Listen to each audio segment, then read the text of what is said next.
दोस्तों, यह इमोशनल कहानी वीडियो का पार्ट 2 है। वीडियो का पार्ट 1 देखने के लिए चैनल पर विजिट करें।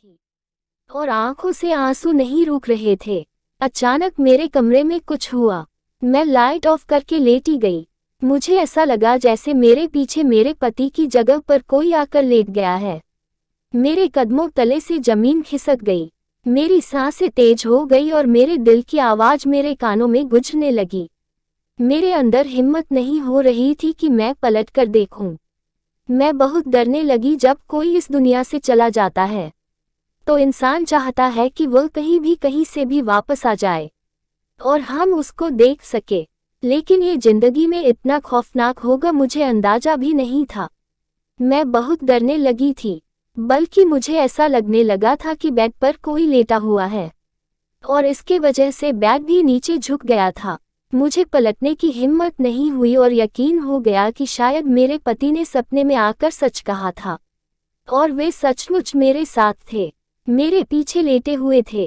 वे इस दुनिया में नहीं है, ये तो मुझे पता था, लेकिन फिर भी सचिन को ही महसूस कर रही थी।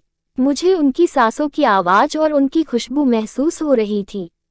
मैंने आंखें बंद कर ली और मैंने महसूस किया कि वह मेरे साथ है और मैं सो गई। जब उठी तो ये देखकर हैरान थी कि जिस बिस्तर पर सचिन लेटे थे उस जगह बिस्तर खराब हो चुका था। इसका मतलब रात को वह यहाँ पर आए थे और उन्होंने कहा था कि वे रोज मिलने आएंगे, हमेशा मेरे साथ रहेंगे। मैं ये सब सोचने लगी। अगले दिन मैं अपनी माँ के घर चली गई। मेरी माँ पापा ने मुझे रोक लिया। फिर मैं रात को सोई तो आज रात मेरे साथ ऐसा कुछ भी नहीं हुआ, लेकिन मेरा दिमाग तो अपने पति पर टिका हुआ था, क्योंकि मुझे उनसे बात करना अच्छा लगता था। मुझे उन्हें महसूस करना था, इसलिए मैंने इरादा किया कि मैं अपने पति के ही घर में रहूंगी। जिद करके मैं अपने पति के घर चली आई। फिर रात को मुझे वही एहसास हुआ, लेकिन आज रात मुझे जल्दी नींद आने लगी। मैं बहुत गहरी नींद में सोई और सुबह आंख खुली। जब मैं उठी तो मुझे बहुत अच्छा लग रहा था, मानो मेरे पति मेरे साथ होते हैं। मैं बहुत खुश रहने लगी। ऐसा लग रहा था जैसे मैं अपने पति का रात को इंतजार करती हूँ और वह सुबह काम पर चले जाते हैं, रात को वापस आते हैं। मैं इसी में बहुत खुश थी। मुझे ये भी पता था कि मेरे पति इस दुनिया में नहीं है, लेकिन फिर भी मैं रोज रात को उनका इंतजार करती थी और उन्हें अपने पास पाती थी। अब मेरी माँ को भी बहुत फिक्र होने लगी थी, क्योंकि मेरा व्यवहार ही कुछ ऐसा हो गया था। कभी मैं हंसती थी तो कभी खुद से बातें करती थी। मेरी दोस्त रूही घर आती है। माँ उसे बोलती है कि तुम ही इसे समझा दो। वह मुझे बोलती है कि अब तुम पहले से अच्छी रहने लगी हो, चलो सही है, खुश रहो, अपना ध्यान रखो, और तुम दूसरी शादी क्यों नहीं कर लेती? तुम्हारी उम्र भी है ही क्या? तुम्हारी शादी को 2 ही महीने हुए हैं, अभी ना कोई बच्चा है, किसी को पता भी नहीं है, तुम्हारी शादी हो गई है। मैंने कहा गुस्से में मुझसे शादी की बातें मत किया करो, जैसा चल रहा है वैसे चलने दो। आलिया ने पूछा क्या चल रहा है, सही सही बताओ। फिर मैंने उसे बताया कि रोज रात को मेरे साथ मेरे पति सोते हैं, वह रोज मुझसे मिलने आते हैं। वह ये सुनकर हैरान हो गई, क्योंकि मैं पागलों वाली बातें कर रही थी जिस पर कोई विश्वास नहीं करता था। लेकिन मेरी दोस्त मुझे समझाती है कि जब कोई दुनिया से चला जाता है तो वापस नहीं आता है, लेकिन मेरी यह बात कहाँ समझ आने वाली थी। मेरा दिमाग तो सचिन की तरफ था। फिर रूही अपने घर के फंक्शन में मुझे बुलाती है और बोलती है कि मेरा आज रोका है तो तुम्हें आना होगा, तुम्हें अच्छा लगेगा। मेरी दोस्त थी, मैं भी चली गई उसके घर। उसके घर पर बहुत मेहमान थे। तभी मेरी नज़र डॉक्टर पर पड़ी जिसने मेरे पति का इलाज किया था। मैंने रूही से पूछा कि यह यहाँ क्या कर रहे हैं। उसने बताया कि जिससे मेरा रोका होने वाला है वही है, बहुत अमीर है और दूसरे शहर में रहता है, उसकी जॉब हमारे शहर में लगी है। मैंने कहा यह वही डॉक्टर है जिसके हाथों में मेरे पति ने आखिरी सांस ली थी। रूही ने बताया कि उसको पता है कि वह तुम्हें जानता है, तुम्हारे पति को भी, क्योंकि उसके भाई की दोस्ती थी तुम्हारे पति से। फिर भी मैं अपने पति के बारे में सोचने लगी। उसकी बातों ने जो मेरे साथ टाइम बिताया, उन्होंने घूमना फिरना, उनके साथ रहना। मेरी माँ सही बोलती थी कि अपने खुशियों के बारे में ज्यादा किसी को नहीं बताते हैं, नजर लग जाती है। मेरी खुशियों को नजर लग गई और नजर किसी की ऐसी लगी कि मेरी तो दुनिया ही उजड़ गई। मेरे साथ ऐसा क्यों हुआ? मेरा दिल बहुत उदास रहने लगा। बस रात दिन यही सोचती थी कि रूही के घर एक औरत आई हुई थी। वह मुझसे बहुत प्यारी प्यारी बातें कर रही थी। उन्होंने मेरे पति के बारे में पूछा तो मैंने सारी कहानी बता दी। फिर मैंने उनसे पूछा, जब कोई मर जाता है तो क्या वह वापस से अपने पास आ जाता है? उन्होंने कहा कि ऐसा बिल्कुल नहीं हो सकता है। जब एक बार शरीर से आत्मा निकल जाती है तो वह भगवान के पास चली जाती है। मैंने कहा कि ऐसा भी हो सकता है क्या? मरे हुए लोग आपके साथ रहना चाहते हैं?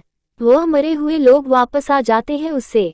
औरत ने बताया कि वह लोग नहीं होते हैं, बल्कि उनकी आत्मा होती है जो आपके दिमाग के साथ खेल रही होती है और आपसे झूठ बोल रही होती है, आपको इस्तेमाल कर रही होती है। इसका मतलब मेरे पति नहीं है, उनकी आत्मा जो कि भटक रही है। मुझे बहुत डर लगने लगा। मुझे समझ नहीं आ रहा था कि मैं क्या करूं। मैं उसको अपने सपने वाली बात बताई तो उसने कहा, देखो ये सब तुम्हारा वहम है, तुम अकेले मत रहो, अपनी माँ के घर चली जाओ, क्योंकि जब तक तुम अकेली रहोगी तुम्हें वहम रहेगा। मुझे बहुत डर लगने लगा। मैंने सोच लिया था कि अब मुझे क्या करना होगा। मैंने सारी बात रूही को बताई। मैंने उससे कहा कि तुम एक रात मेरे साथ इस घर में रुकोगी।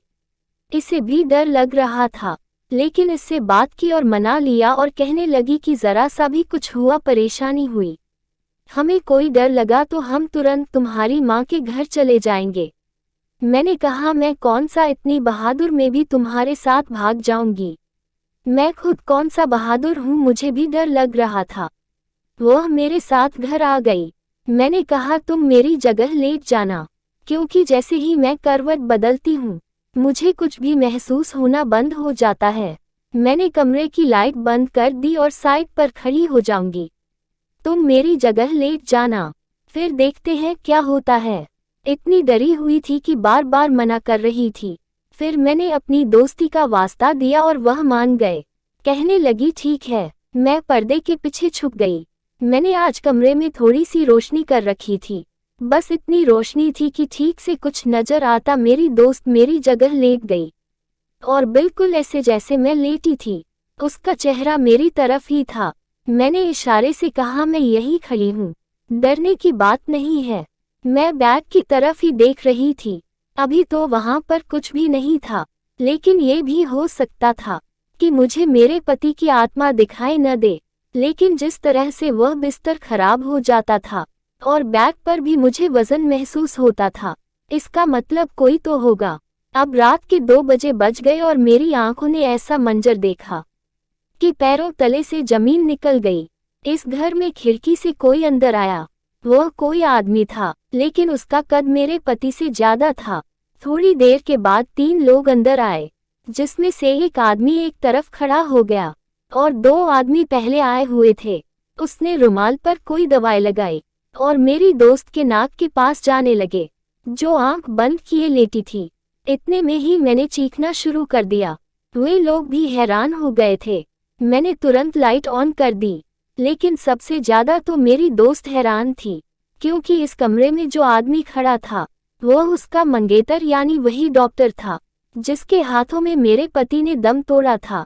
मैं साइड से डंडा उठाकर उसकी तरफ गई। मेरी दोस्त मेरे साथ खड़ी थी और वह अपने मैनेंगेटर को सवाल किए जा रही थी कि यहाँ क्या कर रहे हो और ये लोग कौन हैं। डॉक्टर ने कहा कि मैं तुम्हें सारी बात बताता हूँ, मेरी बात सुनो, मैं तुम्हें सारी बात सच सच बताता हूँ। डॉक्टर भी बहुत घबरा गया था, लेकिन मैं इस कहानी को समझ चुकी थी। मैंने अपने पापा को तुरंत कॉल कर दिया। उन्होंने दरवाजे से आकर डॉक्टर को पकड़ लिया और एक तरफ बिठा लिया। इसके बाद उसने अपनी सारी सच्चाई बता दी, जिनको सुनकर हमारे होश उड़ गए। उसे मेरी दिमाग की हालत पता थी। वह मुझे और पागल करना चाहता था, जिससे कि वह मेरे पति की जायदाद हड़प सके। ये सब मेरी गलती है। मेरे पापा ने उसे जेल भिजवा दिया था और रूही ने भी उससे सारे रिश्ते तोड़ दिए थे। अपने घर में सब कुछ बता दिया था। उसके बारे में और उसकी बहुत बेइज्जती हुई। इस शहर से वह चला गया था और इस शहर में उसे कहीं जॉब नहीं मिली थी। उसका लाइसेंस भी रद्द हो गया था। अपनी जिंदगी के बड़े दुख से निकलकर दूसरे दुख में चली गई थी। यह मेरी गलती है। मैंने इन सारी चीजों को अपने दिमाग पर हावी किया।